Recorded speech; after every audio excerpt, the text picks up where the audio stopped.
Alright, what is up, everybody? And you have requested to see my stat line for Derek T. Ginger King, and there you have it. You can see all the stats there. Just stay focused on the screen. I go through league leaders, I go through center leaders, I go through all sorts of stats on there.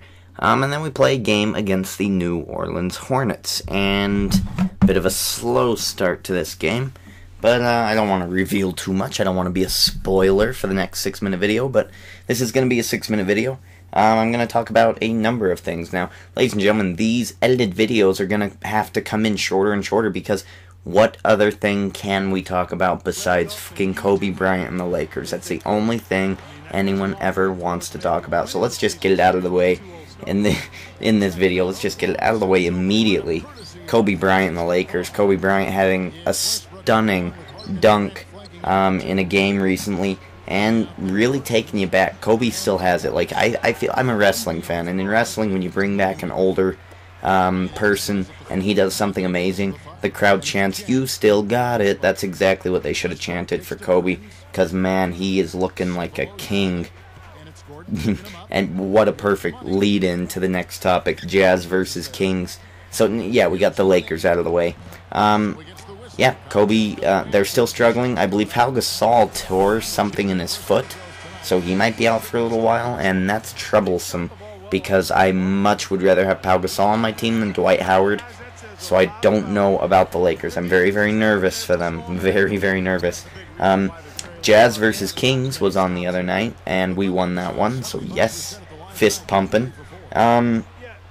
Old school fist pump, where it's like a fist and you yes, yes. Not a woo-woo-woo Zack Ryder type thing. Jazz versus Kings, right. So there was no DeMarcus Cousins. That was disappointing. To end the game, I believe it was a tied game. I think it was about 89-89, or it could have been 79-79. I think it was 89-89, something like that. Jazz called a timeout. There's like 6 or 7, or I think there might have been 18 seconds, actually, on the clock. And And this is great. They had Burks in the game in the final moments, so I haven't been watching a whole lot of Jazz games, but that's kind of crazy. Oh yeah, Hayward has been out, so that's understandable that they have Burks on there. Burks is like the little engine that could. He's just this guy with so much energy, and he puts up crazy shots. Very, very good. I like Burks, but he tied the game. And then the Jazz call a timeout. They're calling up a play, and I don't know if it didn't work out or Coach Corbin's a dumbass, because eventually our center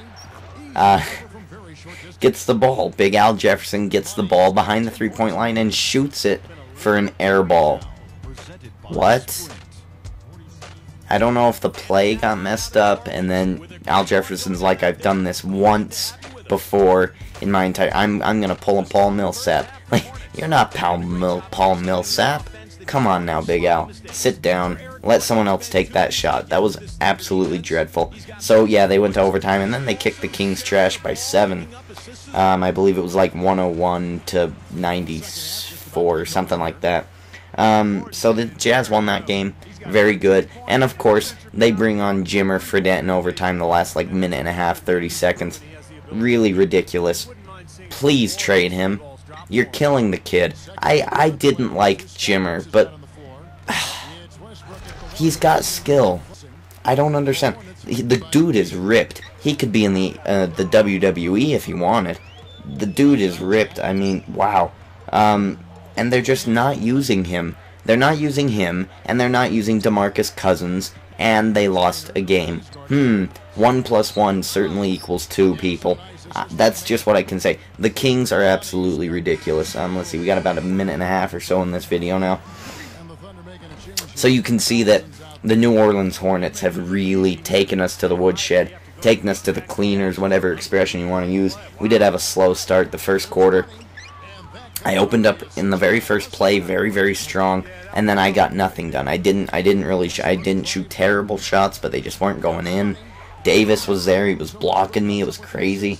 And Westbrook and Durant did not have a great game either. But by the end of it, I end up with a 7 out of 18 field goal percentage. I end with 19 points, 14 rebounds. So I get my double-double, and it's all good. So at the end of this game, all in all is fine for me. It was an okay game. It's just one of those that it's Hall of Fame mode. You're going to lose a couple of games. Why not lose against Anthony Davis? Alright, so the last thing I want to talk about here, we have a minute left or so. Alicia Keys going to be singing at the All-Star game. Suddenly, Derek D. Ginger King wants to watch the All-Star game. Alicia Keys is that chick in Jay-Z's New York video, who was playing the piano, and then her foot just gets up on there on the piano, and she's playing the piano. She sings Halo. No, Halo is someone else. She sings so many amazing songs. That Girl Is on Fire, that crazy hip-hop song that's come out, she sings that. Amazing vocalist. And suddenly I want to watch the All-Star game. Alicia Keys, amazing, amazing voice. And there you guys have it. Derek D. Ginger King, I showed you my stat line. I showed you, this is just a mini game, by the way. This is just a small little game because I know I haven't been coming out with them. So ladies and gentlemen, thank you for watching. Go ahead, like, favorite, comment, subscribe, do what you gotta do. We'll see you later.